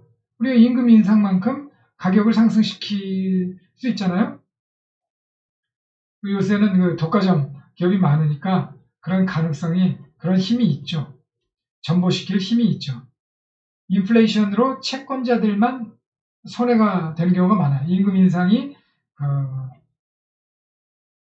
인플레이션으로 연결되는 경우, 그러니까 가격 상승으로 이어지고 인플레이션으로 채권자들만 손해가 되는 경우가 많게 되는 거죠. 근데 채권자들의 많은 경우가 자본가잖아요.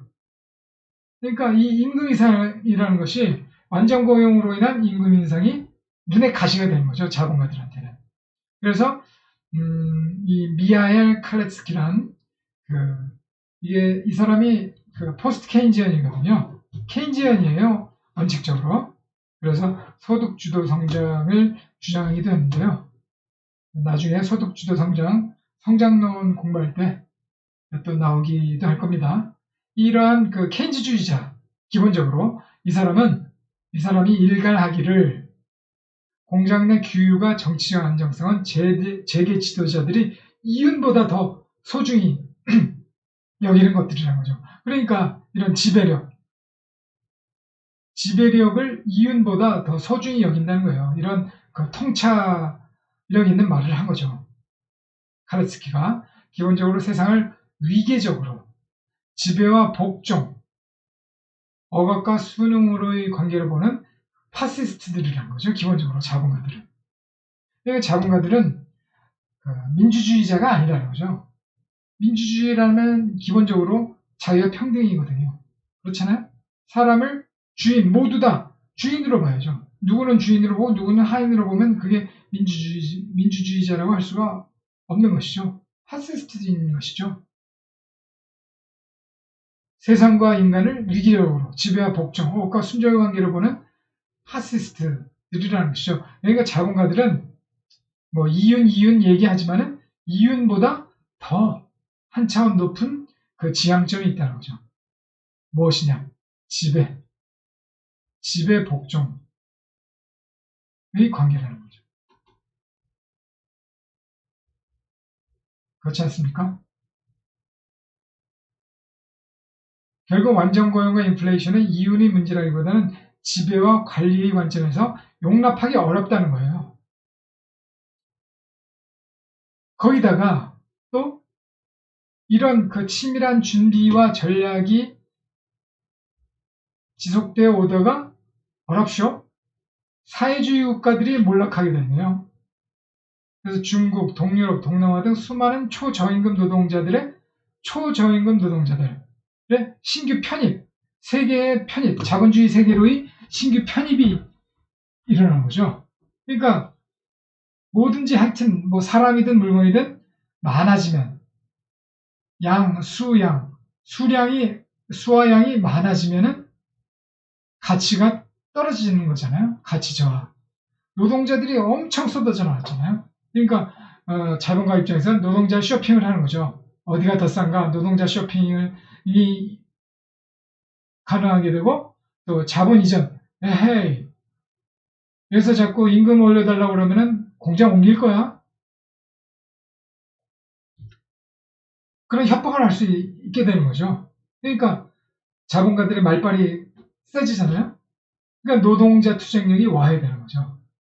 계급 투쟁이 사라지고 자본 세상에 오게 된다는 거예요.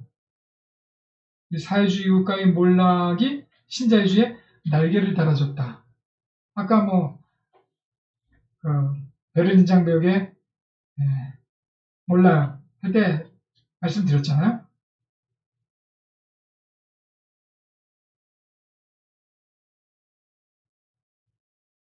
그래서 이제 또 남북 문제도 생각해 봐야 되겠죠.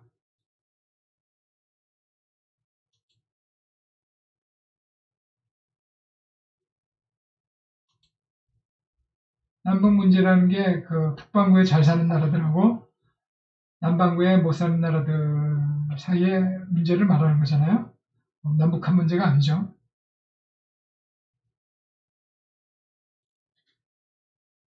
전후 자본주의 황금기는 부유한 국가들만의 잔치였다. 베트남 전쟁, 민주주의 세력이 잠깐만요.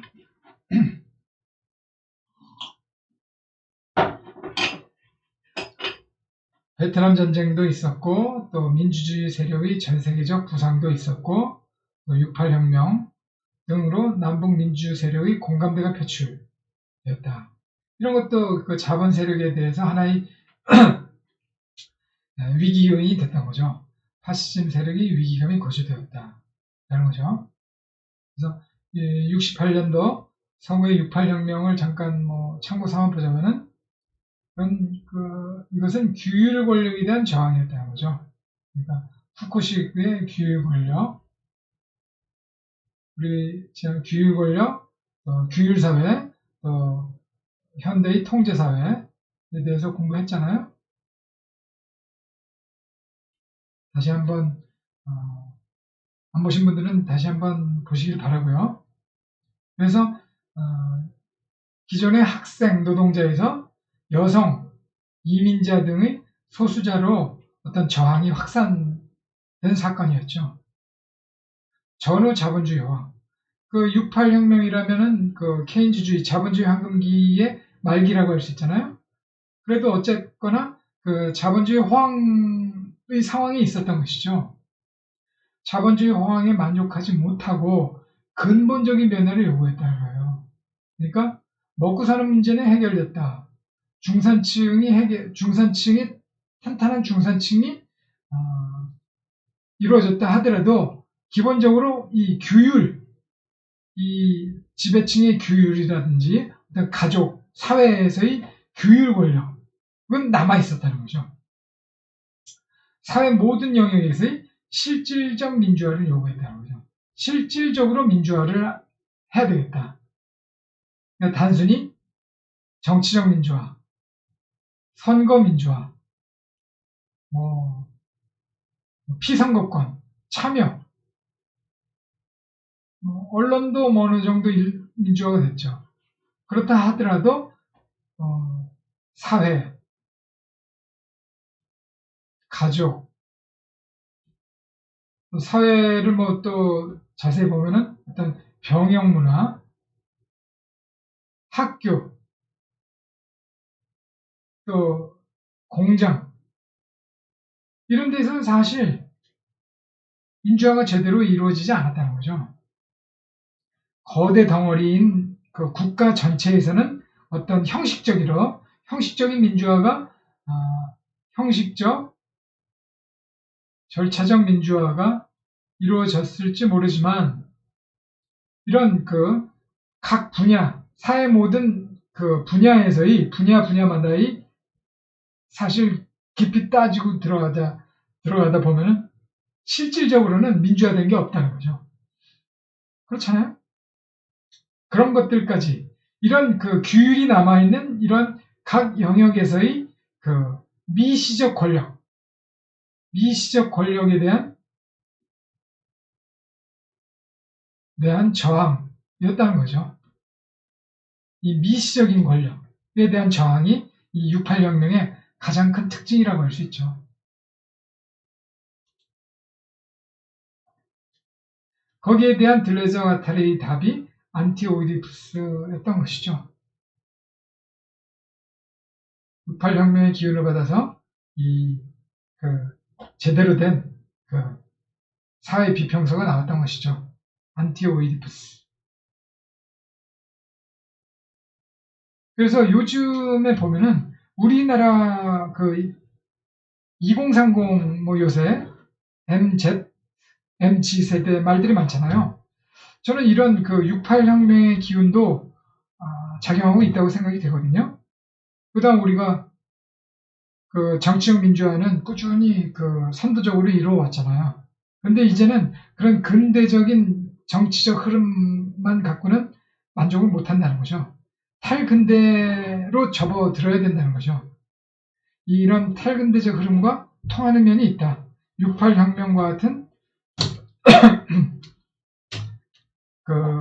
거시적 권력, 몰적 권력이 아닌 미시적, 탈근대적 권력에 대한 저항으로서의 흐름이 요새 우리나라에서도 이제 드러나고 있는 것이 아닌가라는 것이죠. 그래서 우리가 그동안에는 좌우 대립이라는 어떤 근대적 프레임이라면 프레임이랄까? 프레임에서 싸웠잖아요. 투쟁을 해봤잖아요. 근데 이제는 좌우를 초월하는 거죠. 좌우를 초월하는 것이 이것이 탈근대잖아요. 탈근대는 좌우를 초월한다. 우리가 공부했잖아요. 좌우를 초월하는 탈근대. 이분법. 세상을 이분법으로 보지 말라는 거죠. 그런 것을 우리가 깨닫게 된 것이 뭘까요? 문재인 정부의 행태. 위선적 행태인 것이죠. 내로남불. 남불에서 우리가 진보면은 다 선이다. 그렇게 생각한 사람들 많죠. 진보는 선이다. 웬걸. 겪어보니까 그렇지 않은 거예요. 겪어봐야 알거든요. 우리가 엄청난 촛불혁명에 의한 엄청난 여러와 같은 지지를 보냈는데 겪어보니까 이게 뭐야? 쟤네들 뭐야? 쟤네들이 진보야? 그래서 저는 가진보라는 말을 썼잖아요. 가짜 진보. 진진보는 아까 말씀드렸죠. 보수와 혁신을 초월한 게 또 진진보라는 것이죠. 우리는 탈근대, 개념 규정을 우리는 다시 사유할 필요가 있는 거예요, 항상. 그것이 우리가 앞으로 들레즈 경제학을 공부하면서 가장 중요한 처음에 할 일이라고 할 수 있겠어요. 제가 또 신자유주의 끝나고 예고할 때 말씀드렸잖아요. 신자유주의 한 8, 9주, 7, 8주 끝나고 난 뒤에 몰적 추상화. 보시면 아실 거예요. 거기에서 우리가 중요한 게 개념의 규정을 다시 하고 넘어가는 거죠. 개념 규정이란 무엇인가? 어떤 그 대상의 규정이란 무엇인가? 정의하는 것이란 무엇인가? 그런 걸 다시 따져본다는 거죠. 그때는 이제 딜레즈에 대한 지식이 필요하기 때문에 그때까지는 꼭 딜레즈 사유에 대한 공부를 많이 해주십사 부탁을 드렸었죠. 꼭 그렇게 해주시고요. 그래야만 같이 착착 병행해서 진도를 나갈 수 있거든요. 그래서 우리는 이 진보라는 것도 다시 제대로 규정을 해야 된다는 것이죠. 진짜 진보라는 것은 우리가 흔히 말하는 그 보수 진보 프레임에서의 그 진보가 아니라는 것이죠. 우리는 그 진보라는 그 타이틀을 가진 사람들도 얼마든지 그 수구적으로, 반동적으로 행동할 수 있는지 우리는 여실히 목도했다는 거죠. 그러니 우리는 우리의 그 정의에 넘치는 요새 유목적인 모빌리티가 뛰어난 이 유목적 젊은이들이 얼마나 새로운 것에 목말라 하는 젊은이들이 정치에 있어서도 새로운 것을 요구할 수밖에 없잖아요. 그러니까 그것이 68년도에 서구에서는 이미 겪은 어떤 68혁명과 통하는 면이 있다는 거죠. 현재의 한국의 2030, MZ세대라면 MZ세대 통할 수 있다는 거죠. 젊은이들이 보수화되었다, 그런 말들 많이 하고 요새 예전 젊은이 같지 않다 하고 그러지만은 이들이 원하는 거는 근대를 뛰어넘는 것일 수도 있어요. 근대의 이분법적인 캐캐묵은 좌우 대립을 뛰어넘는 거죠. 이들은 그야말로 인간에게 좋은 것, 자연에게 좋은 것, 여성 이민자 등의 소수자로 확산되는 거죠. 저항이. 안티오이디푸스의 교과서라면은 교과서라고 할 수 있죠. 68혁명의 교과서.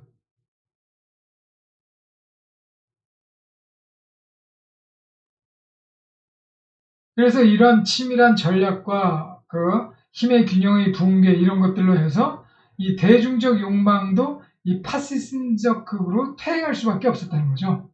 이런 스태그플레이션 같은 위기 국면에서는 이 파시즘화가 되기가 쉬웠다고 말씀드렸잖아요.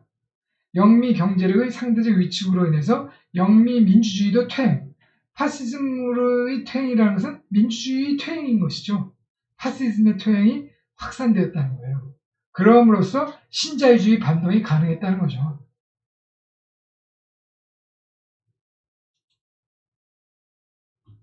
그렇죠? 어려운 거 없죠. 그래서 이런 오일 쇼크, 스태그플레이션 같은 위기 국면에서 진보 정책도 무력화되고 신자유주의 공격이 있었죠. 브레튼 우즈 체제의 몰락, 붕괴. 그래서 우리는 욕망의 파시즘화가 나온다는 거죠. 우리가 안티오이디푸스에서 공부했잖아요. 욕망의 두 갈래 길, 파시즘화와 혁명화, 분열증화, 혁명화, 유목화.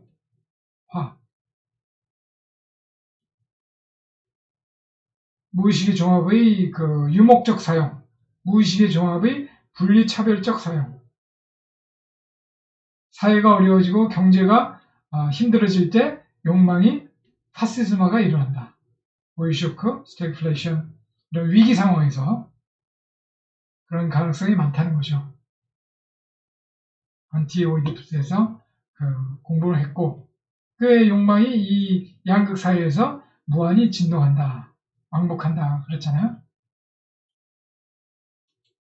이러한 성립 과정, 자세한 성립, 구체적인 성립 과정을 봤어요. 신자유주의가 태동하기까지의 완성되기까지 어떤 그 역사적인 그 사건들을 쭉 한번 나열해 봤고요. 본격적으로 어떤 그 성립 요인이 있었던가, 뭐 경제적 요인도 있었지만 중요한 것은 정치적 요인이라는 것이죠. 금융자본의 세계 지배 전략이라는 것. 그러기 위해서 어떤 액션을 취했냐라는 거 지금까지 봤죠.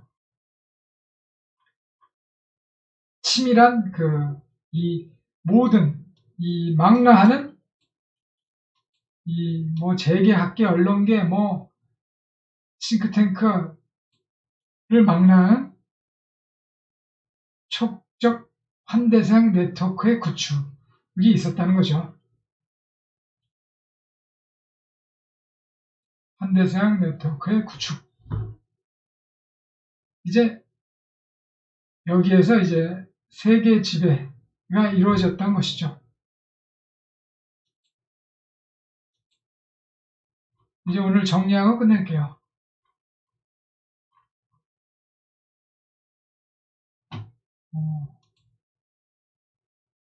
지금 그런 게 그렇게 뭐 어려울 건 없죠.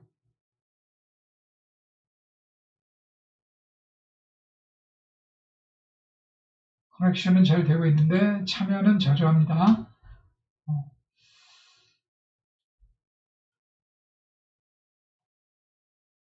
많이 참여해 주시기 바랍니다. 정리해보죠. 금융자본의 세계 지배 전략이다 라는 것이죠. 어디로? 금융자본의 세계 지배 전략이라는 것이죠. 나중에 공부할 금융자본주의가 있고요. 금융자본주의에 대해서 알아볼 거고요. 또 포획장치, 우리가 그 들레즈 경제에서 중요한 게 이 포획, 캡처라는 용어거든요. 포획장치에 대해서 들레즈 경제의 핵심이 될 텐데 미래 아직 한 게 아닙니다. 미래에 공부할 건데 거기를 좀 더 자세히 보실 거니까 오늘은 정리하는 차원에서 간단하게만 할 거고요. 금융자본의 헤게모니 확립 과정이다. 금리생활자의 지배체제 구축 과정이다. 뭐 금리생활자, 란티어, 뭐 발음은 잘 모르겠어요. 금리생활자, 뭐 한마디로 그 자본가, 자산소득자를 말하는 거죠. 자산소득자, 근로소득으로 생계를 꾸리는 사람이 아니라는 것이죠. 금리생활자들의 지배체제 구축 과정이다. 이를 제2차 금융 헤게모니라고 할 수 있겠어요. 19세기 말 1890년대 위기로부터 대공황까지가 1차 금융 헤게모니라고 할 수 있다면 이 70년대 케인즈주의 몰락부터 신자유주의가 시작되는 것이 제2차 금융 헤게모니 장악 과정이라고 할 수 있다. 제라르 듀메닐, 도미니크 레비가 지은 신자유주의의 위기 참조해 보시고요. 70년대 말과 80년대 초 신자유주의는 이윤을 희생시키더라도 금융, 금리 및 조세의 우위, 금리 및 조세의 우위를 표명하는 결정적인 전략적 전위를 수행했다. 라고 보고 있어요. 아방가르드라는 거죠. 천병이라는 거죠. 그러니까 우위 확보, 이윤이 좀 희생시킬지 어떨지 몰라도 이 금융의 우위, 금리의 우위, 조세의 우위, 이 조세의 우위라는 것은 긴축을 말하는 거죠. 부자 감세를 말하는 거죠. 조세의 우위를 표명하는 전략적 전위를 수행했다. 말하고 있어요. 부통 마우리치오 라짜라토 이 책입니다. 부채 통치 참조하시고요. 신자유주의에서 금융은 탈영토와의 첨점 역할을 한다. 전위 역할을 한다는 게 탈영토와의 첨점이라는 것이죠. 그래서 라짜라토는 이런 말을 하고 있어요. 현대 자본주의에서 흐름의 연결 접속과 그 활용은 금융, 곧 가장 많이 탈영토화된 흐름에 의해 좌우된다. 금융이 이 주인공이 된다. 왜냐하면 한 국가의 자본을 다른 국가로, 한 영역의 자본을 다른 영역으로 이전하면서 어떤 조건 하에서 어떻게 생산할 것인가를 결정하는 것이 가장 많이 탈영토화된 흐름들로서 금융이기 때문이다. 금융이 이 어떤 조건에서 어떻게 생산할 것인가를 결정한다는 거예요. 금융의 우위가 확보된다는 것이죠. 현대 자본주의 하에서는 자본을 다른 영역으로, 다른 국가로 마음대로 이전하면서 그게 금융 자유화잖아요. 금융 자유화, 자본 자유화. 자본 자유화는 가장 핵심이 금융 자본의 자유화라고 했어요. 어떤 조건 하에서 생산할 것인지, 어떻게 생산할 것인지를 결정하는 것은 금융이라는 것이죠. 왜? 그것이 가장 탈영토의 참점으로서 그 주인공 역할을 하기 때문이라는 거죠. 가장 많이 탈영토화된 흐름들이기 때문이라는 것이죠. 정의를 형성한다는 것이죠. 주인공이라는 것이죠. 금융이. 이런 원표를 한번 소개시켜 드렸고요. 금융이 주인공이라는 거. 그래서 신자유주의 국면에서는 노동 비교에 의한 이윤이 아니라 기업의 투자 및 수익 가능성 비교에 기초한 금리가 포획장치, 나중에 자세히 설명드릴 거예요. 이윤보다는 금리가 포획장치의 역할을 한다는 거죠. 전유의 주체는 더 이상 기업가가 아니라 채권자가 된다는 거죠. 부채 통치에서요. 그러니까 부채 경제 또 이제 차차 공부할 건데요. 부채 경제에서는 채권자와 채무자 간 관계가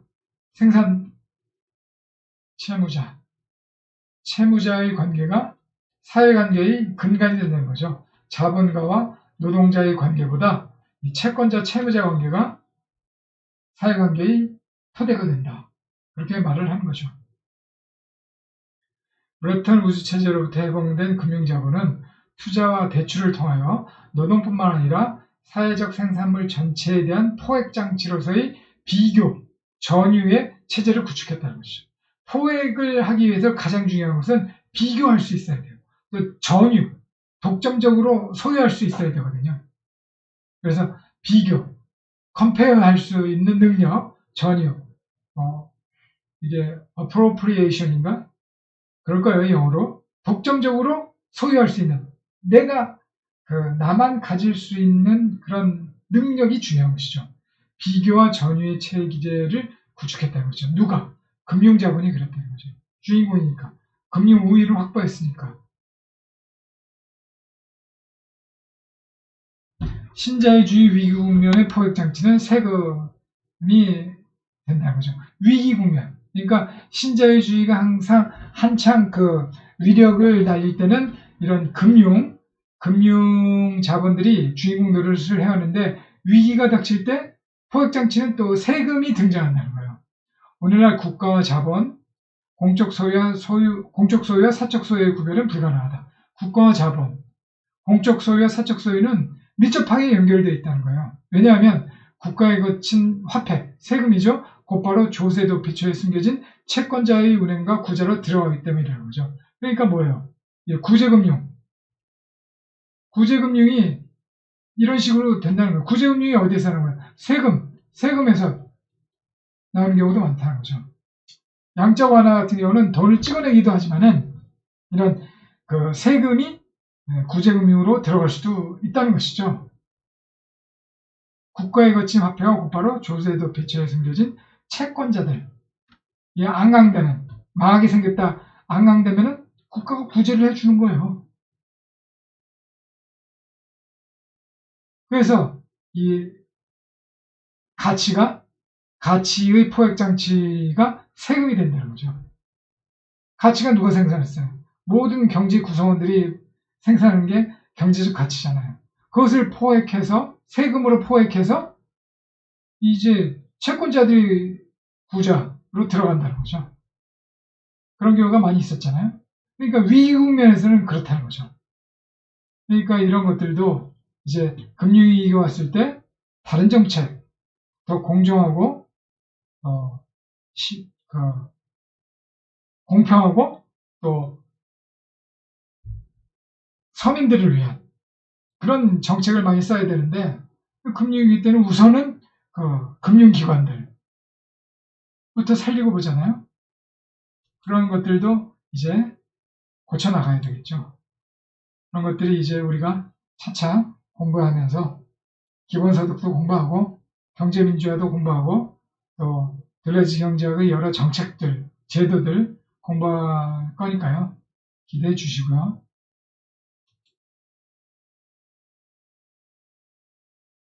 그래서 신자유주의가 성립됨으로써 궁극적으로 파시즘적 세계관의 지배가 실현되었고 민주주의 세력은 패배했다. 결론은 일국의 국민국가적 대항만으로는 세계화한 자본 세력의 역부족이라고 할 수 있죠. 이런 신자유주의 세계화에서 일국의 국민국가적 대항만으로는 역부족이다. 부분적으로라도 신자유주의에 대항하고자 했던 제3의 길 그리고 한국의 집권 세력은 파시즘 세력에 투항했다. 이게 노무현 정권, 김대중 노무현 정권이 투항했다고 볼 수가 있죠. 이 뭐 어쩔 수가 없었죠. IMF 상황에서 우선 살고 봐야 되니까. 뭐 김대중 대통령이나 노무현 전 대통령을 일방적으로 비난할 수만은 없는 것이죠. 그래서 제3의 길이라는 것이 결국 이런 노력들을 뭐 시도한 바가 없진 않았으나 결국은 새로운 기득권자, 아류 파시스트화가 된 꼴을 우리가 볼 수밖에 없었죠.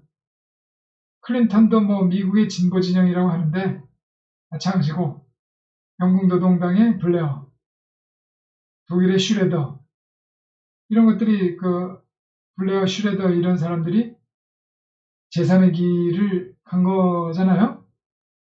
제3의 길이라는 것이 이런 좌파 정권이 노골적으로 신자유주의를 따라가기는 민망하니까 신자유주의도 아니고 또 사회주의, 사회민주주의도 아닌 그 사이에서 이 제3의 길을 택해보겠다 하는 거죠. 그런데 이런 시도들이 결국은 신자유주의로 편입된 거죠. 영국과 미국에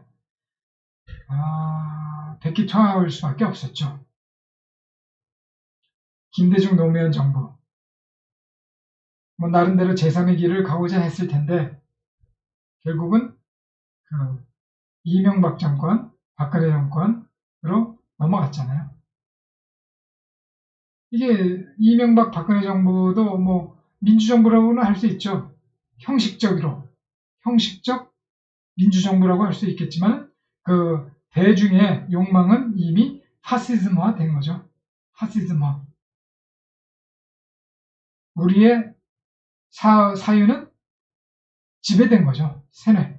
사유는 예속된 거죠. 예속화. 그래서 노무현 대통령이 했던 말, 권력은 시작으로 넘어갔다. 이게 이 연표가 상징적으로 신자유주의에 대한 항복을 나타내는 것이죠. 노무현 대통령이 최초로 말했는지 그런 건 잘 모르겠어요. 그런 건 모르겠는데 어쨌거나 노무현 대통령이 이런 말을 했잖아요. 권력은 시작으로 넘어갔다. 이제 일국의 국민국가적 대항만으로는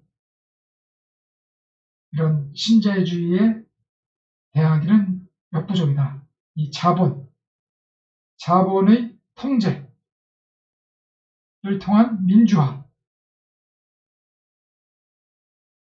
특히 금융자본의 민주화가 우리는 필요하다. 그것도 각국의 공조에 의해서. 요새 그런 공조의 현상이 조금씩 나타나고 있잖아요. 앞에 말씀드렸듯이 공조가 이제 신자유주의 위기, 코로나 이후로 공조가 필수 불가결하다고 말씀드릴 수 있겠는데요. 이제 그런 시도가 많이 나오겠죠. 기후 문제뿐만 아니라 얼마 전에 법인세 최저한도 그것도 국가적으로 합의된 바가 있잖아요. 시행되고 있는지 시행은 언제부터 했는지는 정확히 모르겠는데요. 그런 시도들이 많이 이루어지고 있죠. 그래서 신자유주의에 대하는 새로운 사유체계, 새로운 사유체계가 나와야 되는데 그것을 우리는 들레즈 경제학에서 찾고자 하는 것이죠. 신자유주의 극복 프로젝트라고 이름 붙인 거 아닙니까? 신자 극복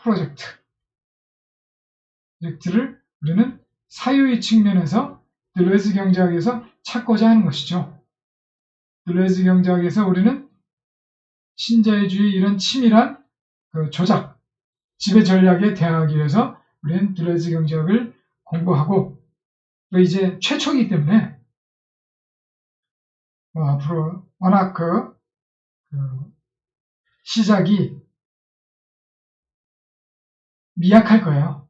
시작은 미약하나마 이제 끝은 창대하기 위해서 저 혼자만으로는 역부족이고요.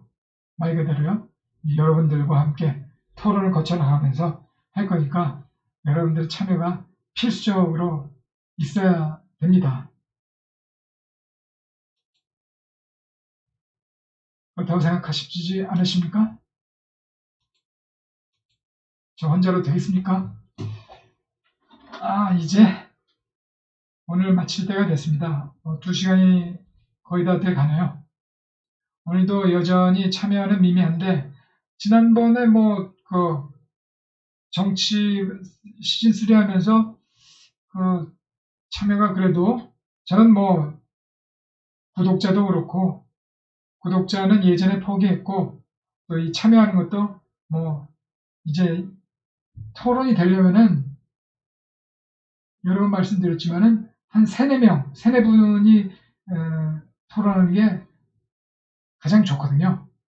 어떤 카페 테이블에 앉아서 토론하듯이 그런 식을 바라기 때문에 그런 식으로 지난 시즌에서는 자주 이어져 왔었는데 신자유주의 시즌 4에 대해서 이 경제학에 대해서 좀 철학과는 좀 거리가 있을 수밖에 없는데 여전히 이 들레즈 철학을 바탕으로 하는 거거든요.